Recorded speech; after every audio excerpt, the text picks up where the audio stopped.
তোমরা তো জানো ছাদের উপরে পুদিনা গাছ বুনছি। পুদিনা গাছের বাসনগুলো এখন ছোটো হয়ে গেছে, যে টবে টবে রাখছি প্লাস্টিকে। তাই এখানে ভাবছি এই ড্রামটারে কাটু, খড়ির আঁকায় ভাত বহাইছি, আর এই যে একটা দিয়া কাটু গরম করে কাইটা পরে পুদিনাটা এইটার মধ্যে মাটি ভইরা, এখানে মাটি ভরবো, বইরা পুদিনাটা এইটার মধ্যে ভরবো, কারণ ছড়ানো একটা বাসন দরকার। বড় টব নাই তো, তাই এই ড্রামটারই কাটবো। কাইটা এই গরম করে এটা ঢুকাইয়া এই যে কাটি কাইটা নিয়ে দেখে।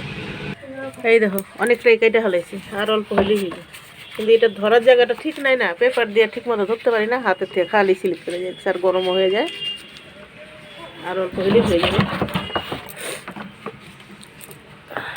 এই দেখো অনেকটাই কাইটা ফেলছি, আর এক হাতের মতো আছে আরও। এই দেখো পরে কাটি, হাত অনেক ব্যথা হয়ে গেছে, পরে কাটবো। গাছ টাছ লাগায় আবার দেখাবো না ভিডিওতে, তাহলে এই নেই রাখি।